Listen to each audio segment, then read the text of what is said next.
Love not the world, neither the things that are in the world. If any man love the world, the love of the Father is not in him. For all that is in the world, the lust of the flesh, and the lust of the eyes, and the pride of life, is not of the Father, but is of the world. But they that will be rich fall into temptation and a snare, and into many foolish and hurtful lusts, which drown men in destruction and perdition.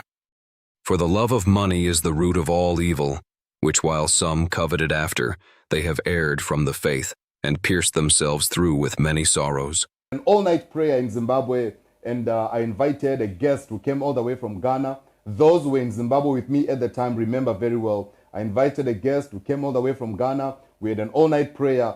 I knew nothing about the occultic. I knew nothing about, I was serving God with a pure heart, with a pure mind. But when this man of God came all the way from Ghana, he came down to Zimbabwe. And when he came down to Zimbabwe, he spoke to me and he said, hey, my brother, you know what? I can help you. I can help you with spiritual power. There are places that I can take you to where I can assist you to gain whatever that you want to gain. If you want power, if you want to make money, if you want to prophesy deeper in the spirit, if you want to see, if you want to move in deliverance, whatever that you need, we are going to give it to you. And that was the promise that this man made to me. And I remember very well when this happened. I spoke to my leaders at the time in Zimbabwe. There are witnesses who were there. I spoke to my leaders in Zimbabwe. I said, I need to take a trip to go and preach in Ghana. That was how I put it. I said, I want to go and preach in Ghana. I'm supposed to go and preach in Ghana, so please help me with the flight tickets and everything. So when I was now getting myself into this thing, I was drifting away from this family because this was a highly spiritual family that I just spoke about. I was drifting away and running away from them because I knew that what I was about to get myself into, they were one way or the other going to pick it up in the spirit. So I disconnected myself from them. I left the house. I rented myself an apartment somewhere in the CBD in Harare, and I started staying by myself. So when I was staying by myself there, that was when I traveled. I went to Ghana with this man. We went to Ghana. We got to Ghana. And then he said, no, what we need is not in Ghana. What we need is not in Ghana, but we are going to proceed. I remember we took a flight from Zimbabwe, and then we entered Kenya. Then from Kenya, we slept in Kenya, and then the following day, we took another flight to Accra, Ghana. When we arrived in Accra, Ghana, he said, what we need is not here. We had to take taxis. We crossed from Ghana. We crossed into Togo. Ghana and Togo, they're right next to each other. So we just walked. We used a border. We walked into Togo. We entered Togo. From Togo, it took us, I think, close to a day. We proceeded from Togo. We entered into Benin. We went into Benin. From Togo, we went into Benin. When we got to Benin, we went to a certain place which is called Cotonou. Cotonou, I believe, is one of the highly spiritual places, probably the capital city of voodoo and witchcraft in Africa. And this is a place where we went to. And when we got there, and I want you to know that I'm not sharing this with you because of anything, but I'm sharing this with you because this is my testimony. This is my testimony. This is what I've been through. This is what I have done. And I'm sharing this with you so that I can educate you about things. It gets deeper and deeper. The more I'll speak, the more you get to know what really transpires, what happens. It gets deeper and deeper. So just stay where you are. We got into Cotonou. We went to Cotonou. Then we took a drive from Cotonou. It took us close to 6 hours to get to the village that we're supposed to get to. I don't know the name of that village. I don't remember the name of the village. But when we got to this place, I was given different options. I was given different options of things that I could get. They said if you want to do money rituals, it's available. If you want to make money, if you want to become a millionaire, and you just have snakes spitting money in your house. You just have dwarves coming to, going to take money and just bringing money for you. It can happen. We can give it to you. It's possible.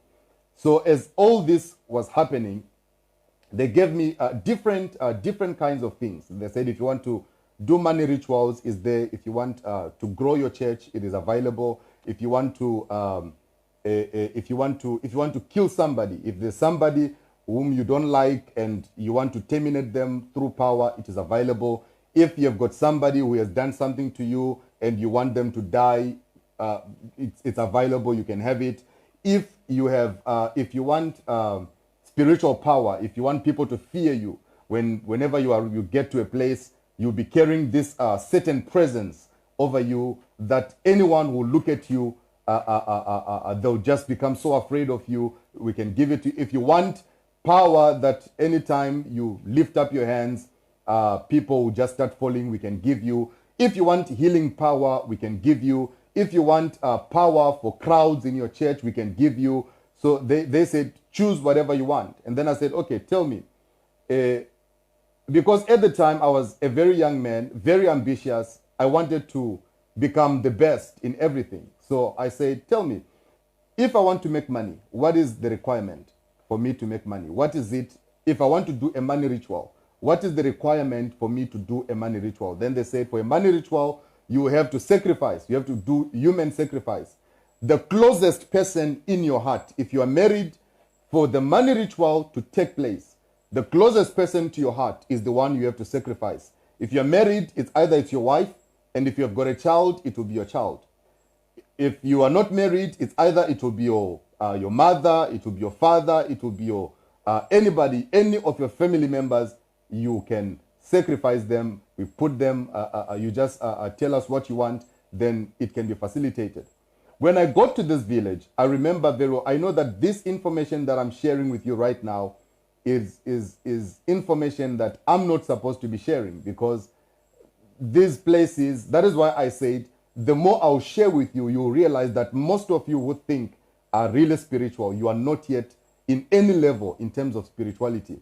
You think you are spiritual, you think you are prayerful simply because you enter into a room and you begin to speak in tongues for 30 minutes and then you go to bed. You are not spiritual. You are nowhere close to being spiritual. So I remember very well when we got to this place, there were actually babies. There were babies everywhere, small babies that were there. And I asked, what is the main purpose of these babies? And this was in Benin. What is the main purpose for all these babies? What are all these babies doing here? And then he said, no, some of these babies, they are for sacrifice. Some of these babies, they are for this. It was scary. It was scary, very scary stuff. Some of these babies are for sacrifice. There are people who come here and they just bring money. They come with money and then they buy the baby. You buy the baby here and then the baby is sacrificed for you here and then you just go. So there was a lot of funny things. There were animals that were there. There were snakes that were there.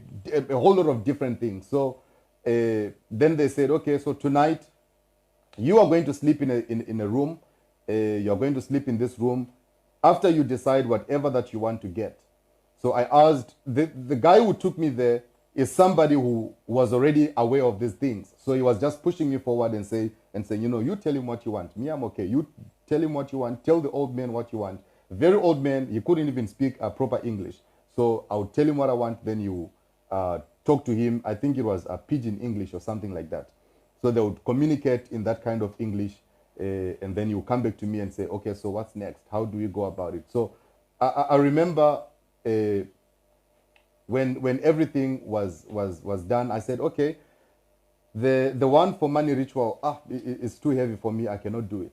I cannot sacrifice. I cannot put human life at stake. I cannot sacrifice any person. Money rituals, I cannot do. It's too deep for me. I cannot. Money rituals, I can't do that. So tell me about other things. Then they said, okay, the lightest thing that you can do, since it's your first time here, we can just do we can give you a god. We can give you a god. We can initiate you. No, excuse me. We can initiate you, give you a god.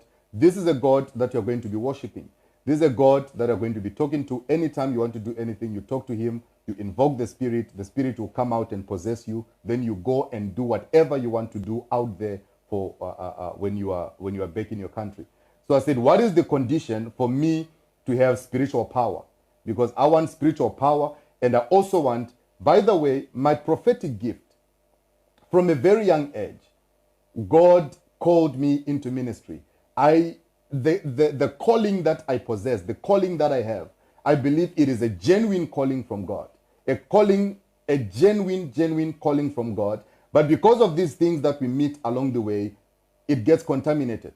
The prophetic gift, even before I traveled, I was already prophesying, but the depth of the prophecy was not that deep. It was just shallow prophecies where at times you get to church, you try to prophesy, nothing will come.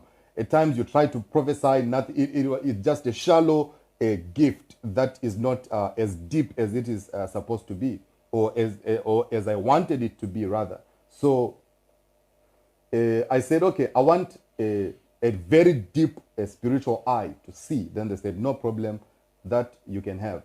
And then I also want power, spiritual power, that anywhere I go, I want to be heavy. I want this heaviness to be upon me. I want this heaviness to be upon my life. I want to be heavy. Anywhere I enter, I want people to feel that, hey, there's something about this guy. Then they said, okay, no problem. We are going to do it for you. So the first thing, we went into this room. Then they said, okay, you're going to sleep in that room. As you're sleeping in that room, it was a very small, dark room where we slept. Then they said, you're going to sleep in that room naked. Take off your clothes. You sleep in that room naked. Then around 12 midnight in the night, which is the separation of morning and night, separation of years, separation. There is no 2019 without 12 midnight. There is no there is no Tuesday without 12 midnight. There is no following day without 12 midnight. 12 midnight is a very, very highly spiritual time of the night. A very highly spiritual time of the night that is very important, especially in the occultic kingdom. A lot of spiritual movements, spiritual activities, they take place at 12 midnight. It same applies even in the kingdom of God. That is why I have always advised people to say any day, anytime you want to pray, go on your knees at 12 midnight. Because anyone who tries to do any spiritual thing against you, at 12 midnight, that is the hour that those things are done. Because it is an hour of separation. It is a moment of separation, separating the previous day to the next day, the previous year to the next year. So he said, you sleep in this room naked. The things I'm sharing now, these are very deep things that it took me years. It took me years for me to be set free from what I'm sharing with you now. And it took me so many years even for me to carry the boldness to come and speak about it in public. Then he came to me, 12 midnight, and then they said to me, the first thing we are going to do to you, we are going to give you protection. Because before we give you the power, before we give you anything, you have to be spiritually protected. So they came with a razor blade. They used a razor blade on my body. They put seizures. They put incisions on my body. They cut my body in different places, in the front, at the back, on my feet, on my hands, everywhere they cut. And then after they cut, there was a black substance that they used to rub in there. As this substance was being rubbed onto my body, I remember very well the feeling that I had. It's like something, it's like there's something that was being taken out of me, and there's a new me that was coming out. There's a feeling that I felt, a heavy feeling that came upon me as this thing was being rubbed on my body. I felt like I'm no longer myself, but this is now somebody else who was coming here. So they rubbed it everywhere, and then they said you can sleep. The following day, there was a mixture of leaves and things that they brought to me.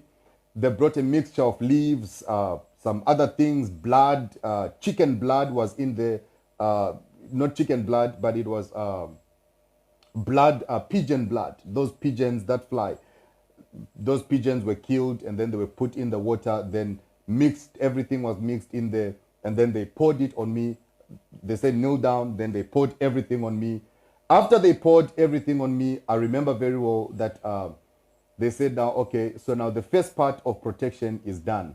Then the next thing that is going to happen, we now need to initiate you and introduce you to the God you are going to be worshiping. The name of this God is called Atovi. That is the name of the God that I was worshiping at that time. They said, this is the God you're going to be worshiping. And then as you go back to your country, we are going to give you something that will be representing this God. And this is going to be your idol. Anytime you want anything, anytime you want to go and preach, anytime you want to go and prophesy, anytime you want anything to happen, this is the God. You're going to bow down to him. You'll do a sacrifice on this God.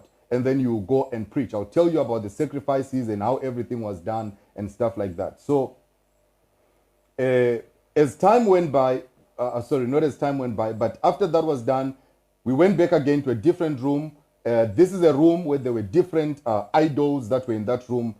Very scary stuff. The other ones, blood was dripping on them. Like, you know, those like sculptors. You see those things that what do you call it? Those wooden. Well, what do you call that?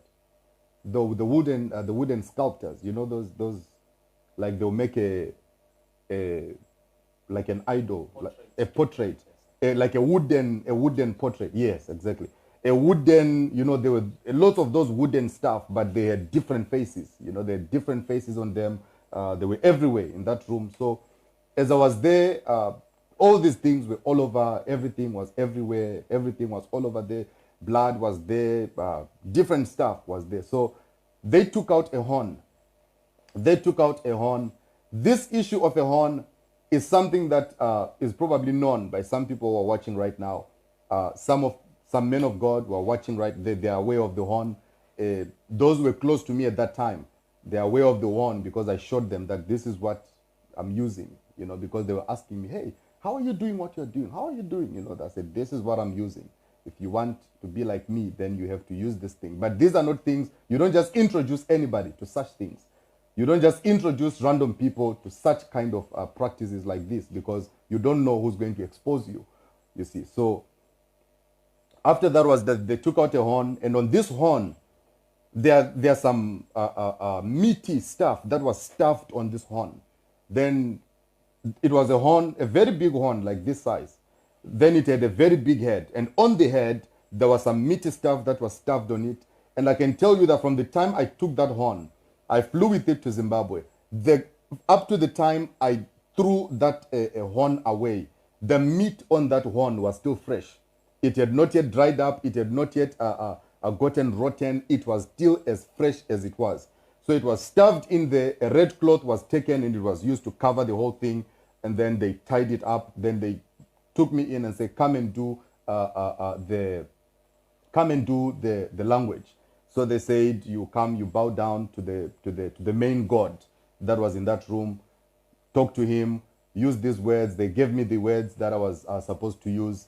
You call upon this word, is Atovi, Agburagbaja. Atovi, I know some people might not understand what I'm saying or what it means, but those were the words. Atovi, Agburagbaja. Atovi, Agburagbaja. Akukuku, Akakaka. You'll be talking and communicating with this God. And as I was communicating with the God and mentioning these words and talking to that God, I remember very well that there's a feeling that I had. At that same time, there's a feeling that I had. Something came and it possessed me at that very same time. And I believe that was the initiation process. I spoke what I spoke, and then they said, take one of the pigeons. I cut off the head of the pigeon. Then they said, sprinkle the blood on the horn, on the head of the horn that you have, sprinkle the blood on it. I sprinkled the blood on the horn. And then when I was done, they said, you are going to lick that blood 3 times. Lick the blood 3 times. You take gin. Gin is an alcohol that is called gin. That is why you find so many prophets who drink, but they will still be very deep in the prophetic. It is part of the ritual. So many prophets will get drunk, and you ask yourself, how come he drinks like this, but he can still prophesy when he stands on the altar. It is part of the ritual that is done. Drinking is actually a ritual that you do before you go and you begin to prophesy in the church. You have to drink first before you go and you begin to prophesy. So they took the gin, white gin. To those who drink alcohol, you probably know gin. They said, take this gin, it's white gin, you drink it, you put it in your mouth, you don't swallow it, you put it in your mouth, you shake it, shake it, shake it, then you spit it on the head of the god. You lick it again, and then you spit it into the air, then you speak what you want. If you want to go and prophesy, you tell it, I want to go and prophesy today. If you want to go and heal the sick, you tell that idol, I want to go and heal the sick today. Then when you stand there, the moment you get to church, everything will just begin to happen. People will be falling over the place. Things will be happening. People will be screaming, shouting things. Some will be losing weight in church. It will be happening instantly. There's videos of people who lost weight in East London as I was there praying, and the video is there on YouTube. They were losing weight as I was there, declaring people were losing weight. This is spiritual power that was at work. So I'll get to that part later on. But so after the God was given, so now I said, am I going to take this God and carry it with me? So where am I going to put this thing? Because what if at the airport they ask me, what do you have in your bag? What am I going to tell them? Then they said, you are going to carry that thing with you to Zimbabwe. Not even one person is going to open that bag. I can tell you that on my way back from that place, so everything was done, the initiation process was done.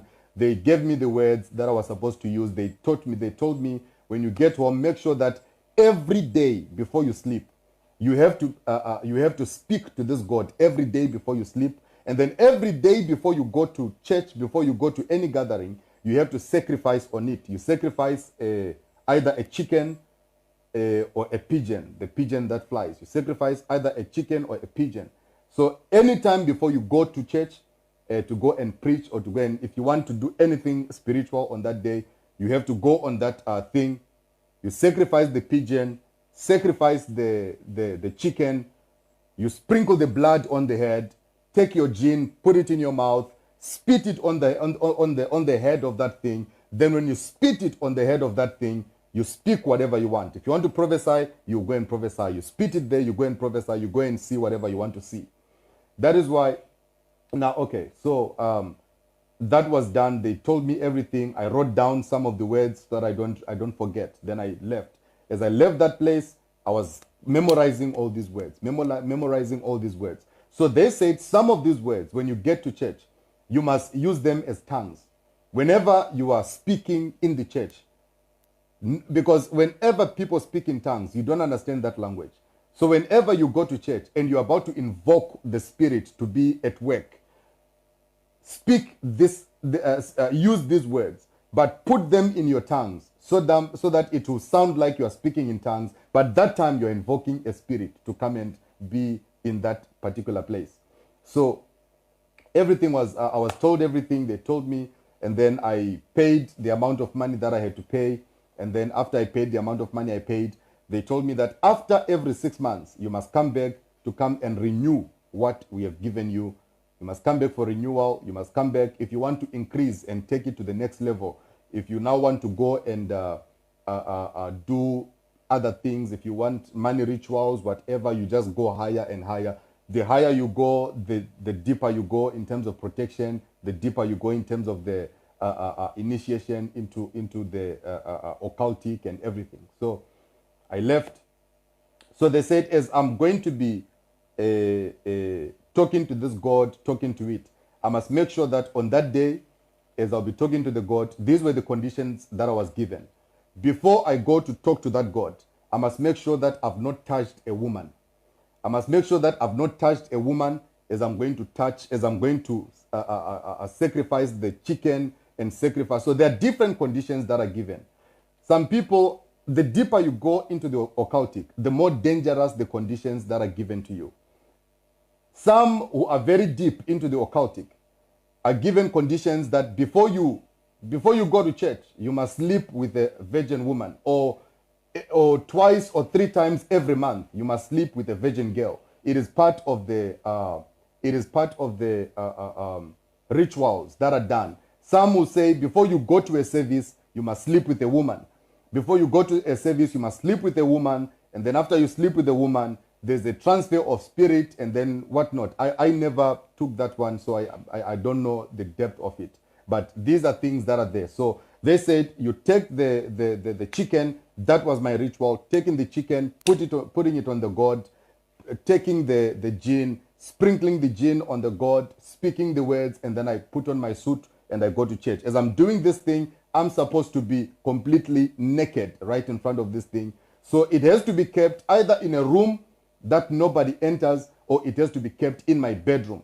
And in my bedroom where I'll keep it, I must make sure nobody touches it and nobody sees it. Those were the conditions that I was given. So unfortunately at the time, I had boys that I was staying with in Zimbabwe and stuff like that. So I could not have a specific room to keep it, but I kept it in the bag and I kept it in my bedroom.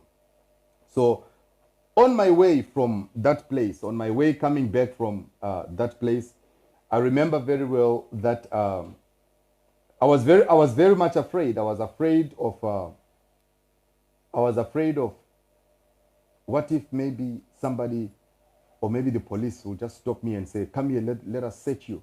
And in West Africa, all these occultic things, they are deep in such a way that if they catch you that you are part of a cult or you are doing occultic things, they can kill you in West Africa. They can kill you or they can do things to you that you'll never like. So there's actually a movement in West Africa where there are people who go after occultic people. There are people who go after cults to go and either fight them and arrest them and stuff like that. So I was afraid the whole time. I was very much afraid.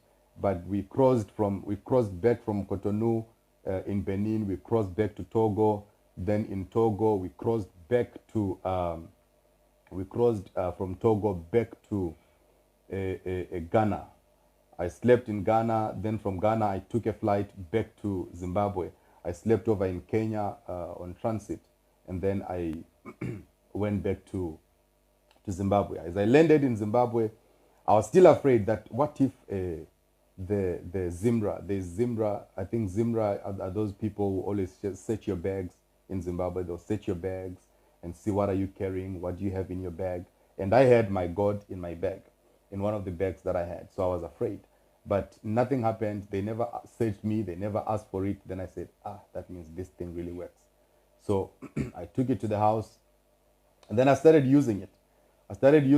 As I was using it, the more I used this thing, the more I lost interest with prayer, the more I lost interest with, because you cannot pray, because you know that you are dependent on something. Before I go to church, I'll go and do my sacrifice.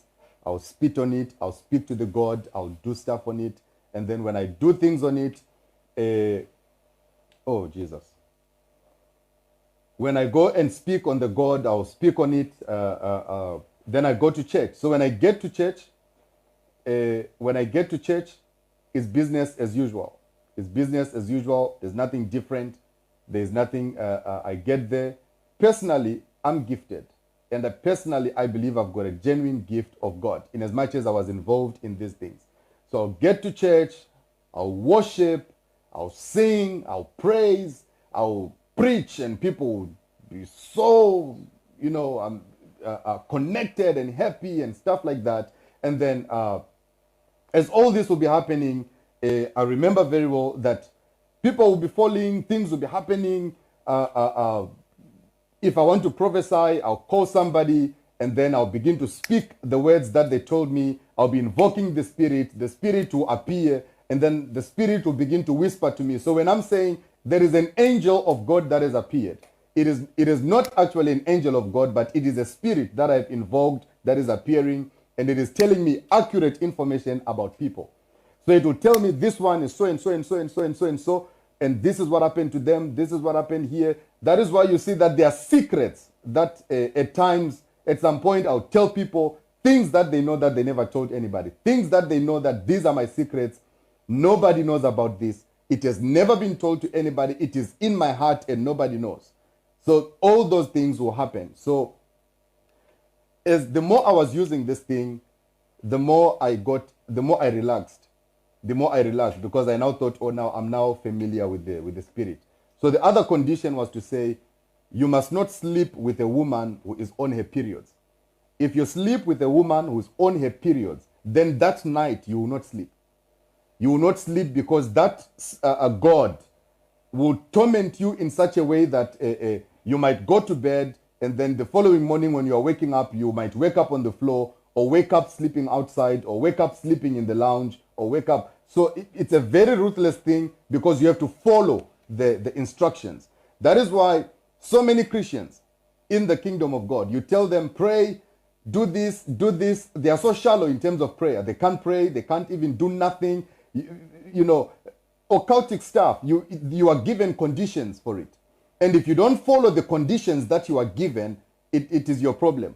The thing will haunt you for the rest of your life if you do not find help and if you do not look for help. So the more I was using this thing, the more I was having this thing, and the more I would use this thing, I began to relax. I began to relax from time to time. I remember one day we were going for a service. I've got a PA who was my PA when I was in Zimbabwe. His name is Richard Mtilamanja. I'm sure he's probably watching as well right now from Zimbabwe. Mr. Richard Mtilamanja. He was my PA back then in Zimbabwe. I remember we were driving to a service. And then as we were driving to a service, I took the God, and then I put the God in my car, because I had visitors at home. So I didn't want them to search my bedroom and find this God in the house. So I put the God in my car, in the boot, and I closed. And then I made a mistake of swapping cars with my PA. He drove the car, he drove my car, and I drove his car.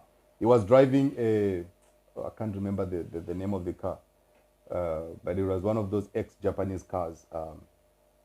So we swapped cars. He took my car and I took his car. He's probably watching right now. He remembers very well the day. So as we're driving, now I remembered, oh, Jesus, I left my God in that car, and now we are going for the service. And I know very well that on that day, he wanted to put things in the boot. And that thing, that God, it carries a certain smell that immediately when you get to where it is, you will smell that there is a different smell. It's not a smell of something that is rotten, but it has its own smell that you smell that there's something here. So I know that on that day, he probably opened that bag to see what was inside, because I remember when I got to the service, I invoked the spirit. I did everything, but nothing came. No spirit came, and I knew that there's a problem. I began to think, did I sleep with someone on periods? I said, no. Did I do anything funny? I said, so what is it?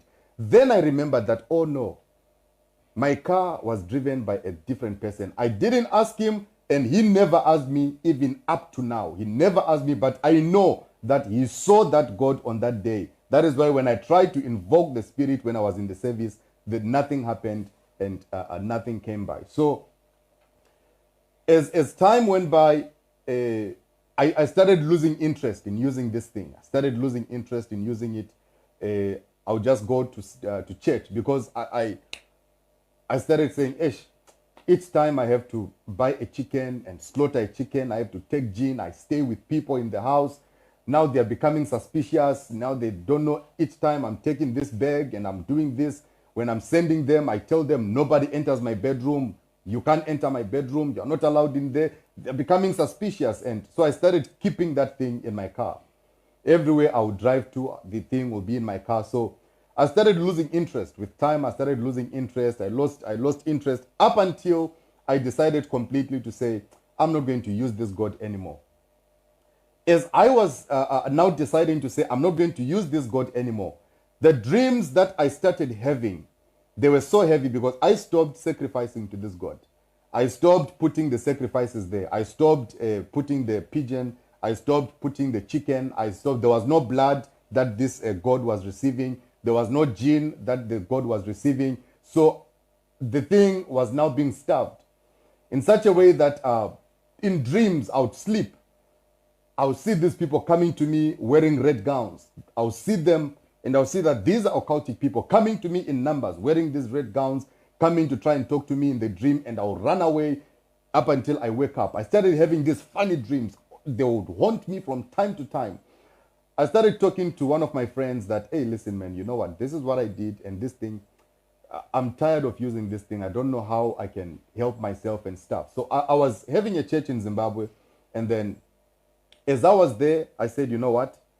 I'm just tired of this thing. I don't want to use this thing anymore. I just went to church one day and I announced that we are going to close down the church today. We are closing down the church in Zimbabwe. We are closing down the church. We are not going to have church anymore until further notice. And then we closed down. I stayed at home. I was at home. I was not preaching. I was not doing anything. I still kept this God with me. Up until there was a time where one of the guys came to me and said, one of the guys, his name is H. They call him H. He's from Blawayo. They call him H. H said to me, hey, man of God, how about we throw away this thing? Do you think anything will happen to you? I said, hey, I'm afraid. If I throw away this thing, what if it kills me? Or what if it comes after me and something happens to me? So we started praying together. We started praying and praying and praying. And then we were driving to Blawayo from Harare for a service. As we were driving to Blawayo from Harare for a service, I remember we were driving, and then when we were halfway, I said to him, you know what? I've made up my mind. We're going to throw this thing away. I don't want it anymore. That was in 2014. That was in 2014. I said, we're going to throw this thing away. I don't want to use it anymore. Said, okay, no problem. Let's throw it away. We threw it away.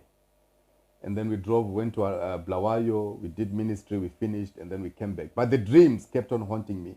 That was the time I actually went to a man of God in Zimbabwe. His name is Apostle Vutabwashe, one of the well-known men of God in Zimbabwe. I went to him, and then when I went to him, that was the first man that I met. Because before that, I never used to believe in spiritual fatherhood. When I was in right standing with God, when I was not involved in all this, I never used to believe in fatherhood. I did not want anything that has to do with fatherhood. I used to say God is my father. So that was the first time I said, maybe it's time I start looking for help. I went to Apostle Vutabwashe, and I tried to explain to him that, please pray for me and stuff. But I did not tell him the problem that I had, because I thought he was going to pick it up. So as I was there, I remember it was a service where there's a man of God called Apostle Kayanja, who came from Uganda. He was preaching. It was a big service. So as I was preaching, I kept on going to the front, sowing seeds, dropping seeds on the altar. And as I was doing this, I was not doing this because I was sowing seeds. I was doing this because I wanted this man to pick me and prophesy to me and tell me that, young man, this is what you did, and this thing is haunting you. You need help. You don't know how to get out of this thing that you got yourself into. But nothing happened. They never told me anything. And then I remember we went for a leadership class. Leadership class, I was part of it. I put money in an envelope. When we were there, I dropped it at the feet of Apostle Vutabwashe, because I was expecting him to say, okay, you have this spirit that is following you, because if you are a true man of God and there's an evil spirit around you, you will definitely pick it up that this is an evil spirit. So that was when I started looking for help, because this thing was haunting me. It was coming in dreams. I would go to church. At times, I would go to church. I would invoke the spirit would come, the spirit would still come. Even after I threw away that God, the spirit would still come, because I believe that the initiation was done spiritually, and whatever that was put on me, it was still there on me. So I needed somebody at that time. I needed a man who was going to say to me, listen, for everything that you have done, this is the solution to it. This is the solution out of this thing that you have gotten yourself into. I started looking for help. I met this man. Nothing happened. I became his son.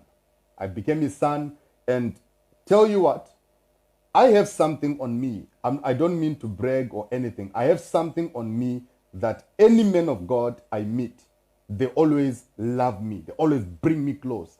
So he brought me close. He took me to his house. We had lunch at his house. He's a powerful man of God, truth be told. Powerful man of God. He's a preacher of the word. Great revelation that he carries, and is based in Zimbabwe.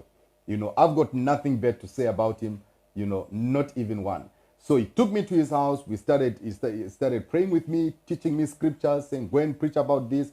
Is your church registered? You need to go back to church again. Go back and start doing ministry. Go back. So as all this was happening, I was waiting for a day he was going to say to me, there's a spirit that is not of God inside of you, but it never happened.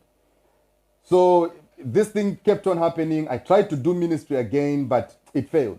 And as I was trying, I remember I sent him a message, and that was the last time I spoke to him. Not that he's a bad man of God, but that was the last time I spoke to him because he ignored my message, and I really needed so much help at that time, you know. So I sent him a message, and I said, hey, good afternoon, my father. I have a problem here. I feel like this thing that I'm going through, there's something deeper than just a physical problem. Then he said, oh, more grace. Then I said, there's a problem that I have. It's a spiritual problem and I need help. He said, oh, don't worry, I'm praying for you. And I said, no, that's not the response I'm looking for. I'm looking for a response that is going to say you need deliverance. You need to be set free. You need to be disconnected from the cult that you were involved in, you know. But that never came. So, excuse me. So that never came. That never happened. So I said, hey, what am I going to do? I sent him another message and I said, man of God, I feel like I have to, I feel like committing suicide because this thing is too much. I can't sleep at night.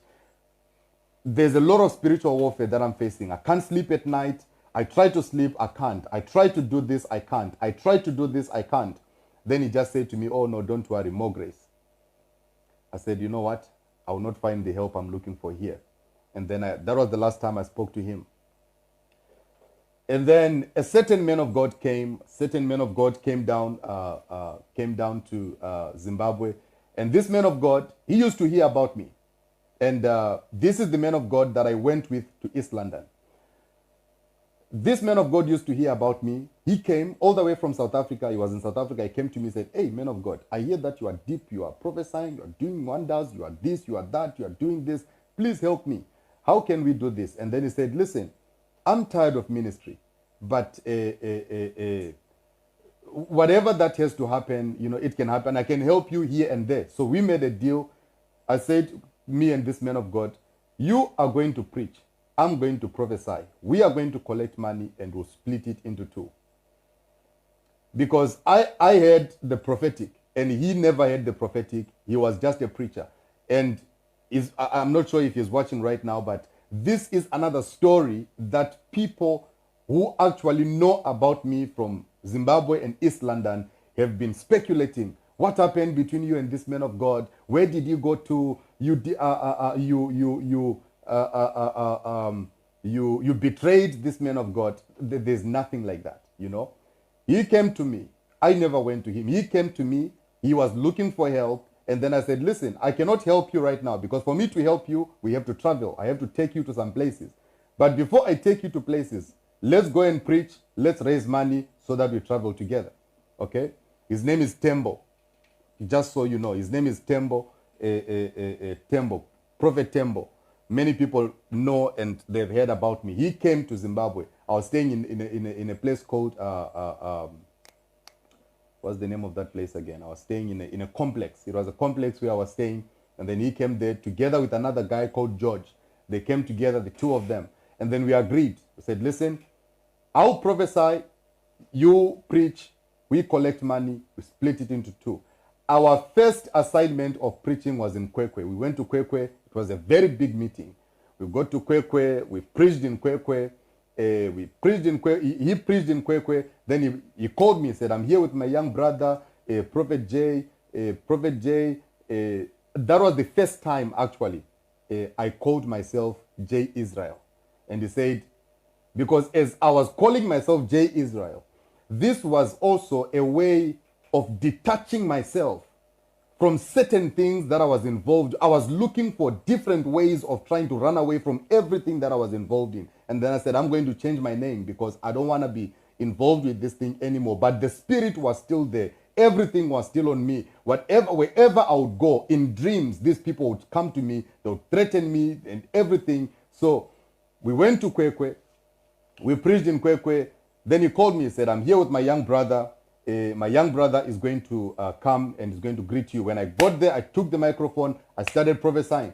I said, there's somebody here, come forward. There's somebody here, come forward. There's somebody here, come forward. It was crazy. It was crazy. It was crazy. People were excited. The prophetic was too much. You know, we collected money. And then after we collected money, we went to the hotel. We split the money. He was excited. He said, you know what? I have more invites. I have more invites. And we are going to go together to these invites. We went to Chipinge. We traveled. We went to Chipinge. In Chipinge, we did the same thing. We got there. He preached. I prophesied. We collected money. And we left. He said, you know what? It was becoming nice. He said, from here, let's actually go to South Africa. I've got invites in South Africa where we are going to go together. Let's go to South Africa. Here in South Africa, we went to Cape Town. The man of God whom we visited in Cape Town is probably watching right now, but I wouldn't want to mention his name because I'm not sure if he's comfortable with that. We went to Cape Town 2015. I preached in Cape Town. In fact, we preached in Cape Town. He preached. I came in, I prophesied. The following day, I preached and I prophesied, and then that was it, you know. After the service, the deal was that we collect our money, we split it into half. He takes his share, I take my share, and then that's it. Then from there, we went to preach in East London. We preached in East London in a certain crusade. First day, there were just a few people, maybe 40, 50 people. He preached, I prophesied. It was crazy. People came in numbers. By the time we finished the crusade on the third day, the tent was opened. The sides were opened. There was chairs all over the place. We did the same thing. He preached, I prophesied. And all those who attended that revival, that was when I met my then PA, or my PA who I had in East London. What I'm saying right now, this is the last time I'll be talking about these things. This is the last time I'll be speaking about these things, but I believe that tonight you have to be educated and you have to know what really transpires and what happens. After this, my assignment is to preach the gospel. My assignment, so when I say back to Christ movement, it's deeper than whatever you can think about. There's things, places where I've been to, things I've done that I'm not proud of. So this is a God-ordained movement. It is not just me trying to settle scores with people. It will be actually too small for me to try and settle scores with some men of God who are based in South Africa. This is a worldwide global movement, you know. So we preached in South Africa. Those who were in South Africa will testify to this. Who were in East London will testify to this. I prophesied in East London. There was a woman who I called forward. She came forward and I said to her, listen, this and this and this and this is going to happen. You are going to get married. I'm seeing you getting married, and they're married right now. They're married right now. They're probably watching again. They're married. I prophesied their wedding. They're married today. Their pastor didn't know about it. The pastor was actually shocked. And the pastor said, but how can I be your pastor and you don't tell me such things that you're getting married? You know? So this is what happened. We preached in that revival. Things happened.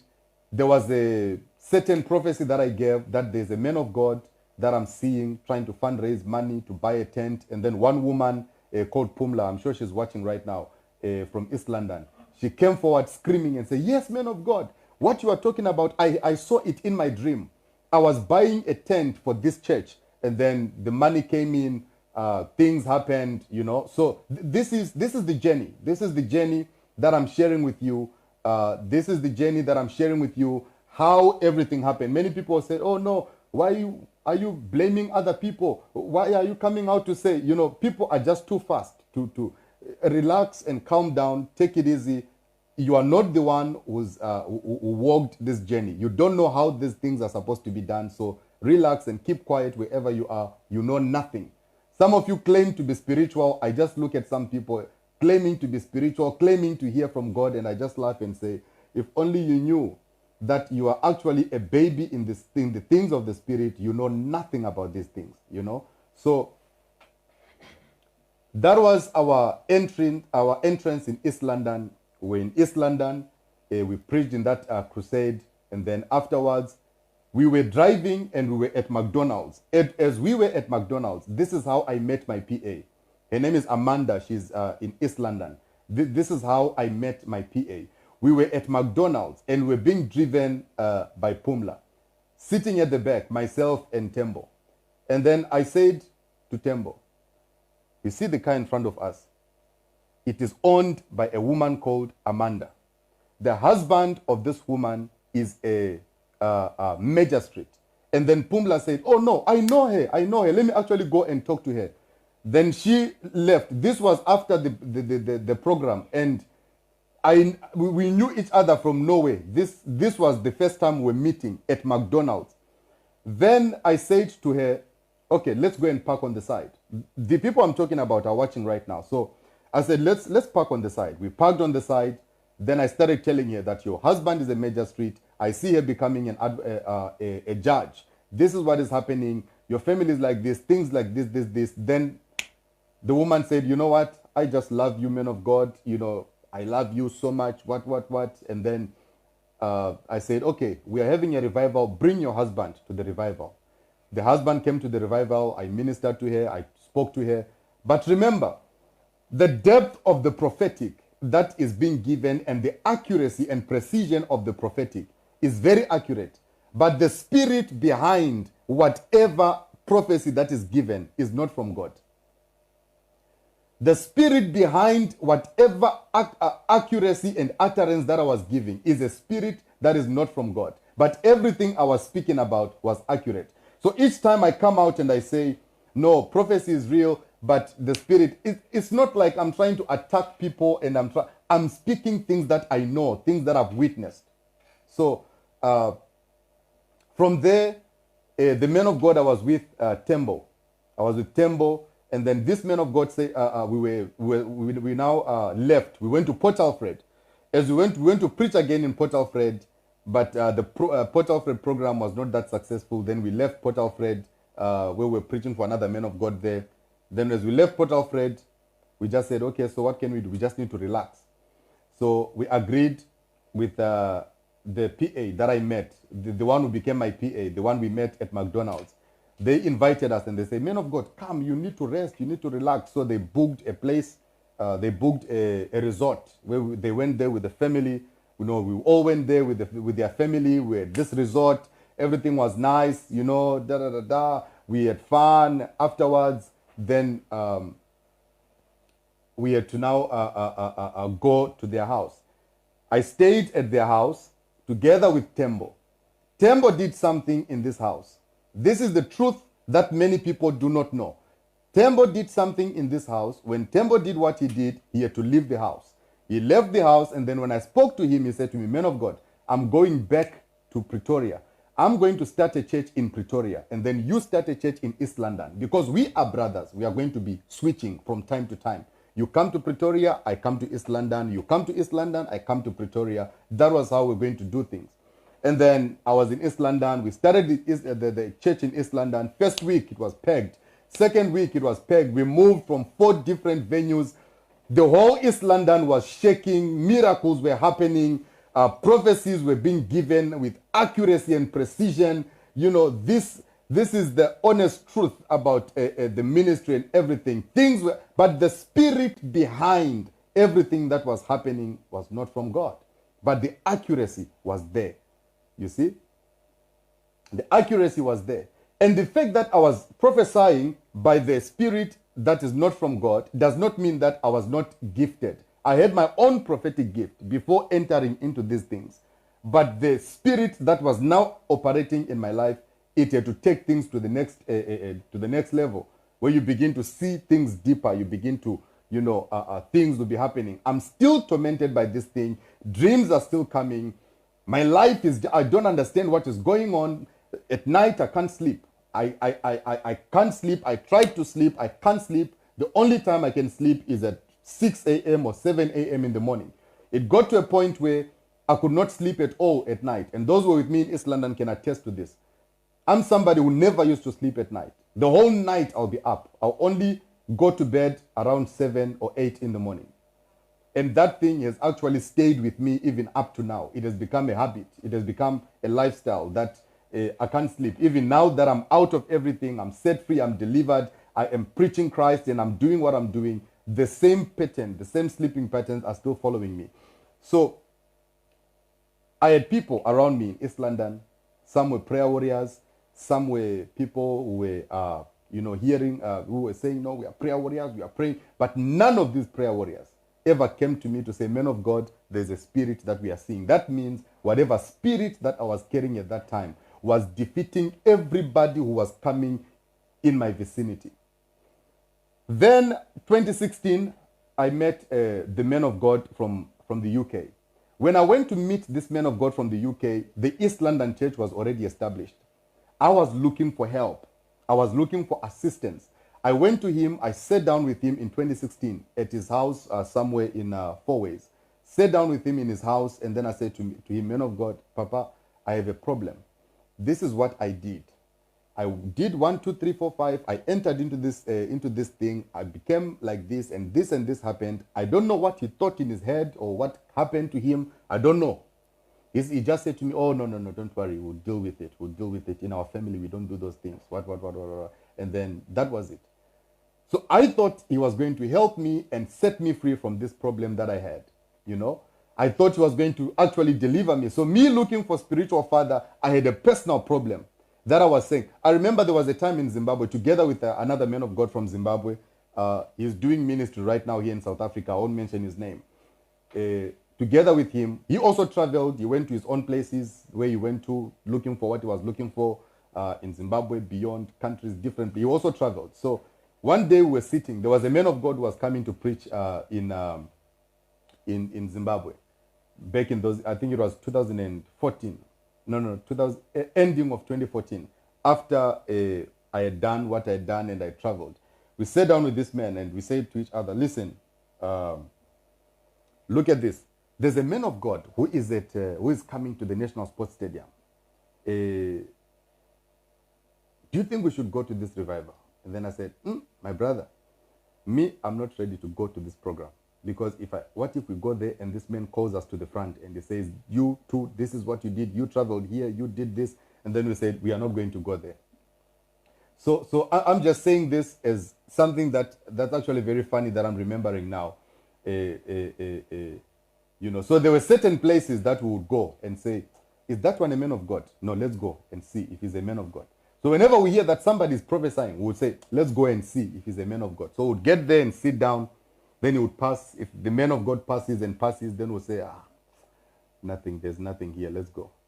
So we were looking for somebody who was going to say, you boys, this is what you did. But nobody, not even one man of God, ever gave a prophecy to say, this is what you did, up until the day I had an encounter with Christ, up until the day that I started preaching the Back to Christ message. Not even one man of God ever told me that this is what you have done. Not even one.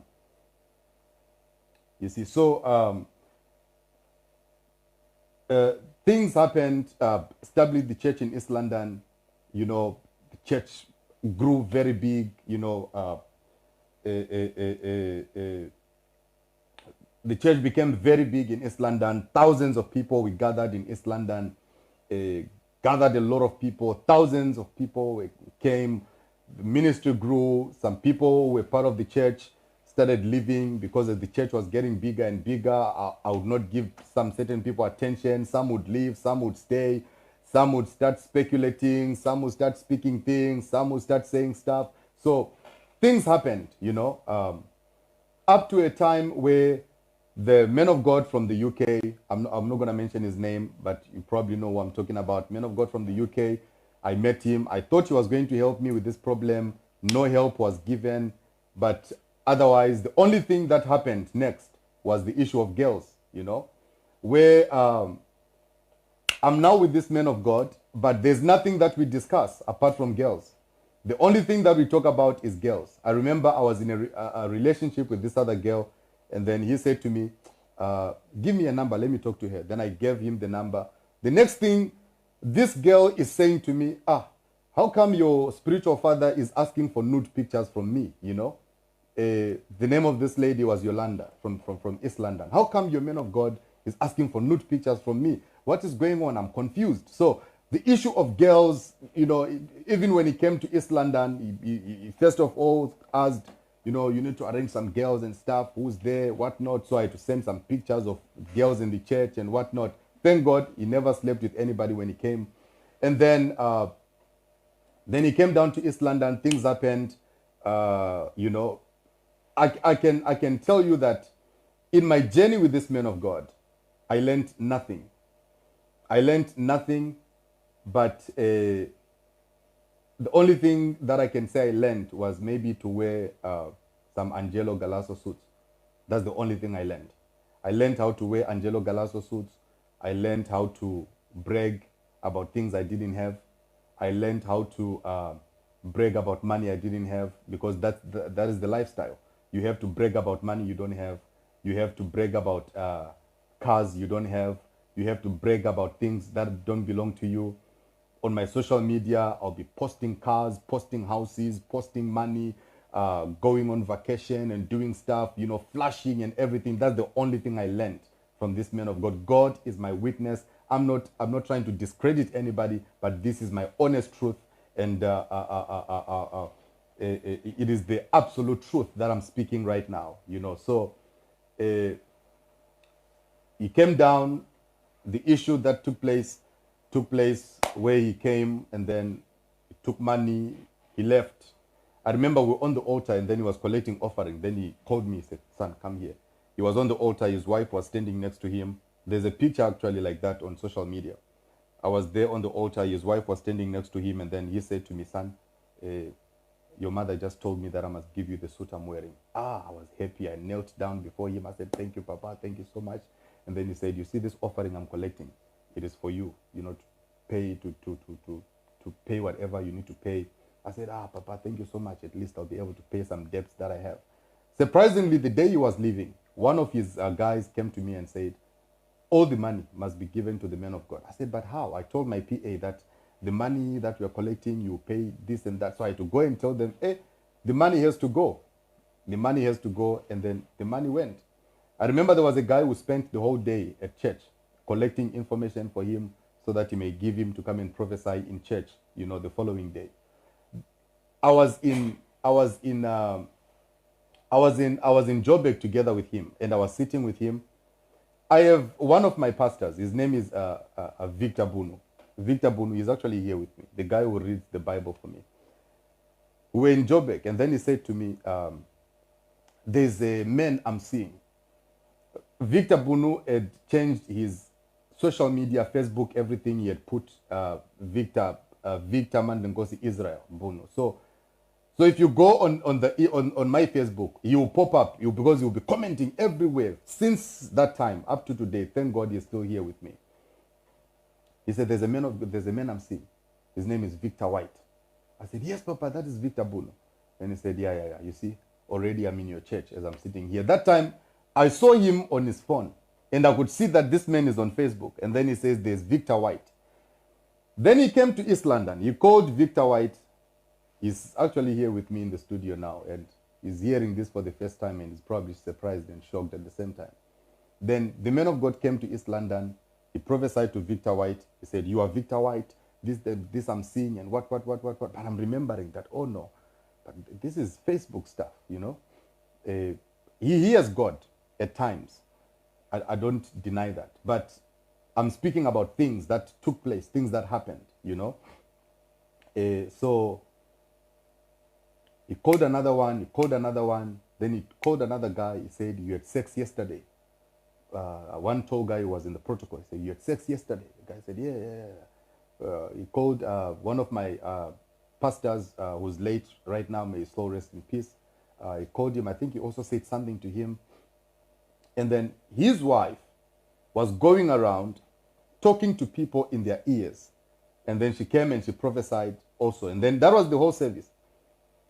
After that service, people said, hey, why did we invite this man? Because the only thing we were hearing about is his bragging, is his houses, his cars, his money. You know, so what have we learned from this? You know, but because people loved me in East London, you know, people loved me in East London, and I can assure you that even up to now, they still love me, you know, because apart from everything, I'm a man with a sincere heart.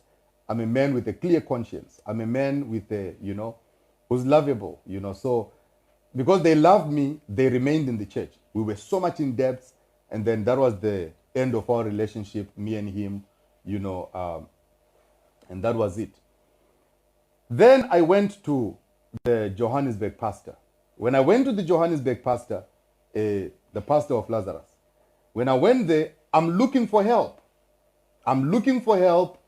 I was not looking for spiritual eye. I was not looking for any. I just needed deliverance from this thing that I had put myself into. But when I got there, that is why the first time I actually started preaching the Back to Christ message in 2017 after I left the UK Men of God. You remember that, right? If you go on Facebook right now, the first time I met the Joburg pastor, he said to me, son, preach Christ. You know, preach Christ. You know, Jesus is you know, glorify Jesus. I said, you know what? In my entire life, I've never met a man of God who speaks like this. I left and I said, you know what? I am preaching back to Christ. You know, enough of Jesus, you know, enough of... I started a hashtag that was called Jesus the Celebrity. When I met the Johannesburg pastor, I said, Jesus the Celebrity. You know, I was hardcore on the Back to Christ message, 2017.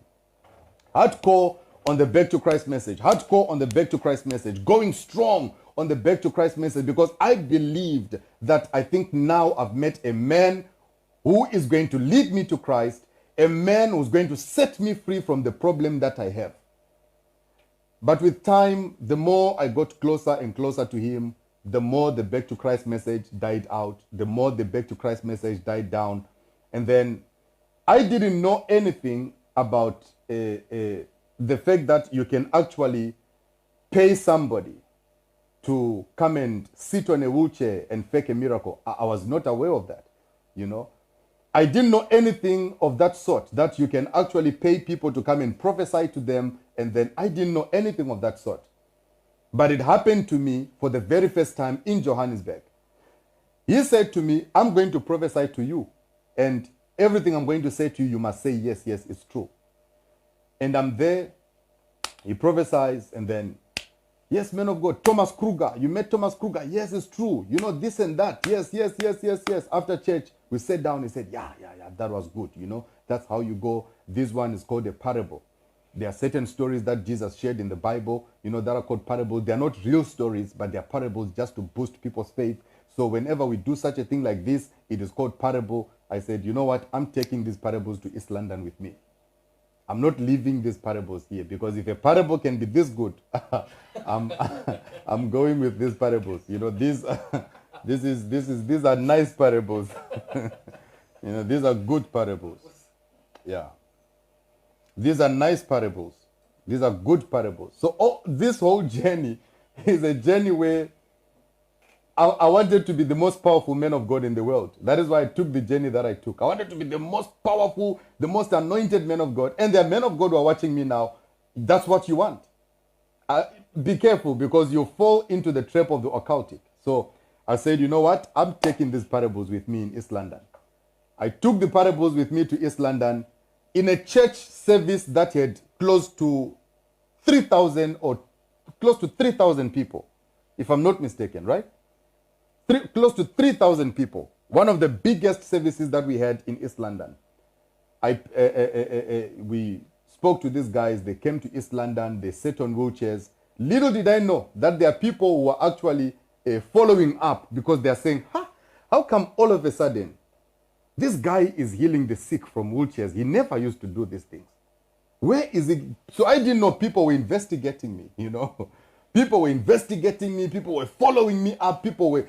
All of a sudden, ever since this guy met, you know, the Joburg pastor, now he's raising people from wheelchairs. You know, he's saying things that are too good to be true. You know, there are dangerous prophecies that are being given. Where are they coming from?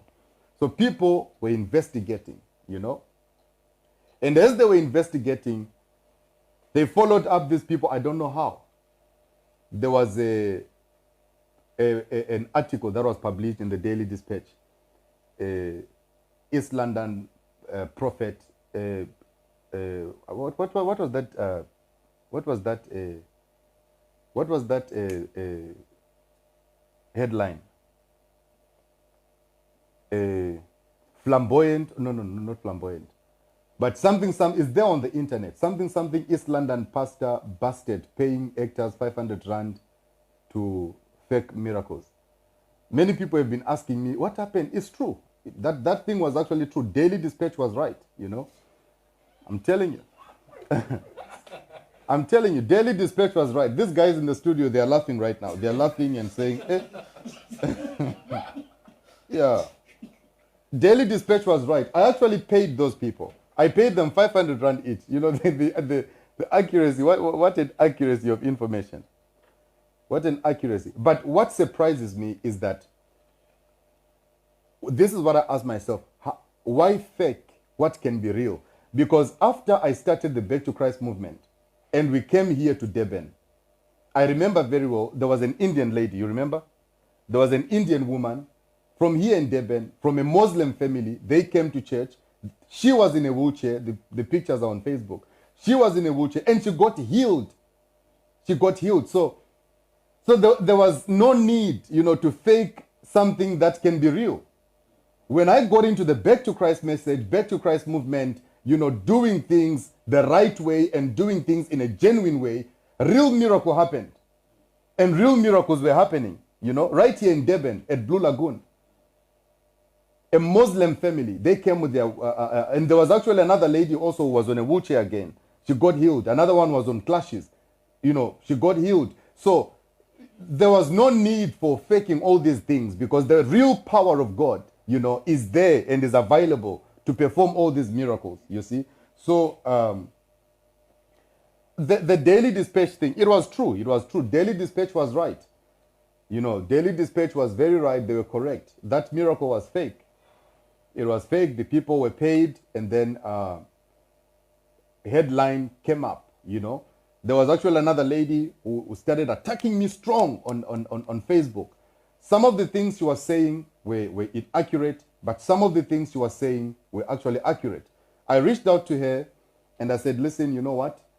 I want to make peace with you. I want to talk to you. I think tomorrow I'll actually be, I'll be going live on Facebook because today we might have taken so much time for this live broadcast. So tomorrow I'll be going live, and she's not the only one that I'll be inviting live.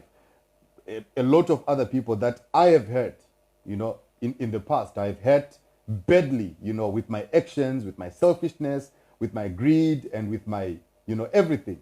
I'm inviting them live on Facebook because the Lord has been pressing it upon my heart that I have to apologize to these people for everything that I did to them. So I reached out to her and I said, listen, you know, I don't mean to do anything or whatnot, but I want to apologize. And then she said, I hear you, but it is going to take time for me to forgive you. Then I said, listen, I'm sorry for everything that I did to you, everything I ever did to you. I'm sorry. Please forgive me. And then she said, hey, it will take time for me to process what you're saying because what happened between you and I was, you know, it was deep. The fight was on social media. She was fighting me, and I also retaliated as well. It was a mess. Many East London people know about it, and many will be shocked to get to know that I'm actually inviting this lady live on my Facebook to come and vent out. I want her to vent out, and one thing she said when she spoke to me, she said, man of God, one thing I know is that you have this calling that you have. And all I was doing and all I wanted you to do was for you to realize your mistakes and just do the right thing because you are gifted. Your message, whenever you could preach, you touch my heart.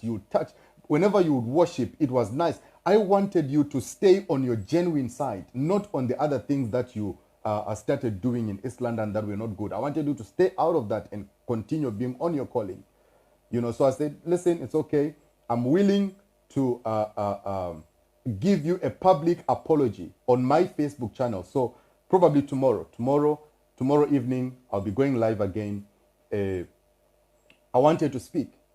Whatever I did that she didn't like, whatever I did, and then I'm going to give her a public apology on Facebook. I'll invite other people that I've hurt again. This is something that I cannot do on my own will, but these are things that I can only do because the Spirit of the Lord is upon me, and the Spirit of the Lord and the Spirit of truth is actually manifesting itself in my life. So I said, I want to make peace with everyone. I want to make peace with everyone. I called another man that I took to the Joburg pastor.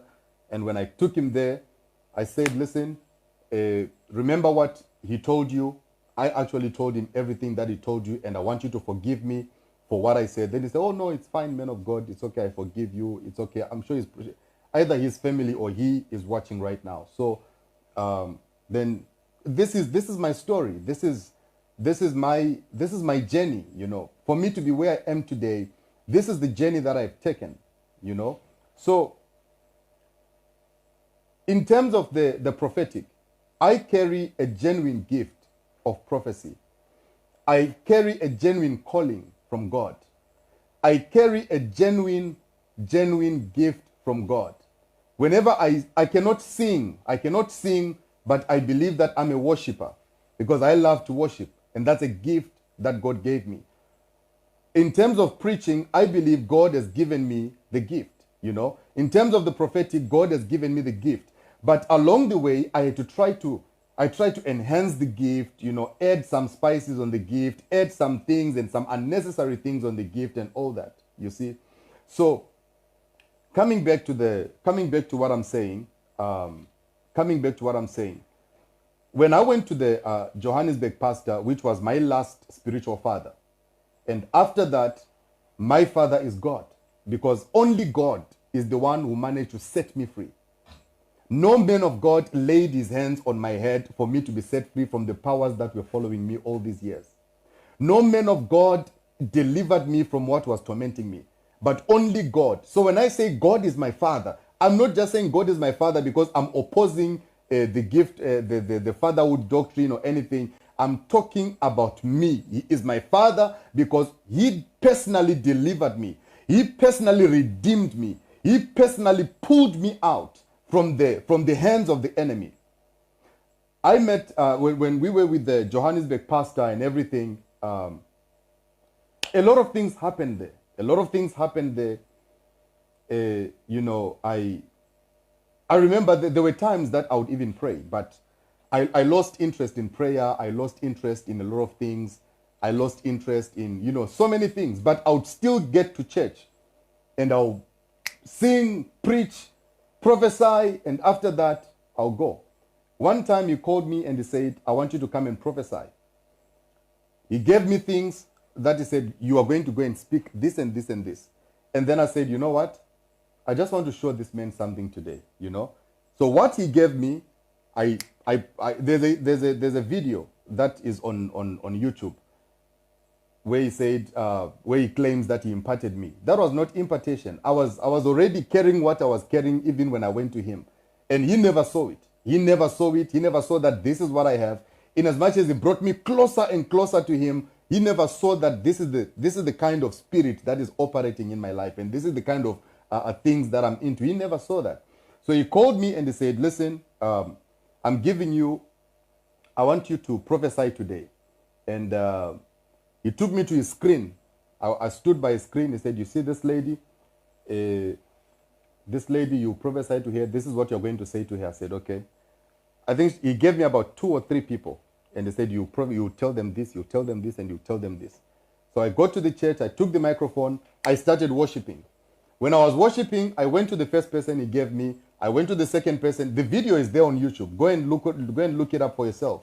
It says, Prophet J. Israel receives impartation from his spiritual father. That was not impartation. Things I was saying there, he told me. So everything he told me, I said it. And then as I was there, I said, you know what? Let me just say other things that I just want to surprise this man and just shock this man a bit, you know, because these ones he didn't tell me. I just want to surprise him a bit. As I was in the midst of prophesying to all the people that he gave me to prophesy to, I picked at least 2 people that he didn't give me, and he was standing there. I could see the shock on his face, and I could see his reaction on his face, and he was asking himself, how did this guy do this? How did he manage to do this?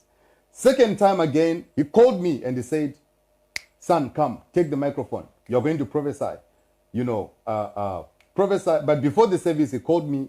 I think he gave me about 2 people. He said, you prophesy to this and this one. I went there. I prophesied to those people. And then I started going to other people. There was a man that I prophesied to when I was singing a song. I said, Emmanuel, Emmanuel. The video is there on YouTube, you know. Emmanuel. When I went to him, I called that man. I said, stand up. And then I said, Daddy, there's a song that you love to sing called Emmanuel. And then this is a song that you love to sing. I started singing the song. The man started crying. And then I said to the man, your name is Emmanuel. From that man, I went to the lady who was on the next. A lady who was cheating. Her husband was actually cheating with a friend, you know. So I'm mentioning these things, and he's surprised. He's standing there, he's shocked. And he said, hey, how is this, real, and how is this? So he didn't want to, he never asked me about it. We never spoke about it. It just passed, you know. So, and then that was it. Most of the things that you will see online, some prophecies that you will come out and do, Pamela White prophecy, it was a setup. Pamela White, the woman called Pamela White was paid. There was a woman, a panty that was taken from the bag, and then fire caught that panty. That was a setup. The woman was paid, you know. Wheelchairs that were put on the altar, you know, all those wheelchairs, they were brought to church so that they can be used as fake miracles. That is why all the wheelchairs, they look the same and they look brand new, you see. A mistake that I also did in East London. I also went and I bought a new wheelchair. I put somebody to sit. I put somebody to sit on a brand new wheelchair, and he is coming. I made another mistake again. Instead of making sure that this guy, this lady is not wearing shoes, she came there wearing shoes that were dirty underneath. I mean, you cannot be on a wheelchair and you're wearing old shoes. Where were you using these shoes, you know? So, a blunder that I also did, a blunder that I also made, you know? So, that is why you see the wheelchairs on the altar, most of them are brand new. I saw one guy who went on YouTube trying to defend him, saying, no, there are churches that keep wheelchairs. My friend, shut up, you don't know nothing, you know? One guy went on the internet, I don't know where he's from, and he was trying to say, no, wheelchairs are kept in church. These are real miracles that are happening. You just keep quiet. You don't know what I'm talking about, you know? So there was a point. Where he was traveling. Then he said, son, I want wheelchairs in church. I want wheelchairs in church. You know, I want people to stand on wheelchairs even when I'm not there. So I facilitated that because I was now in the system. I facilitated that. I was in Joburg. I took my car. I went to collect the wheelchairs from Pastor, you know, the one that went back to Congo. The one who has got a wife who's in the praise and worship team. That was the guy I was working with. Yeah. You know the guy if you are from the Johannesburg pastor, from that church. That's the guy I was working with. That guy, you'll never see him in church. You'll always be moving up and down, you'll never see him sitting down in church. Thanks for watching. For more stories like this, click subscribe.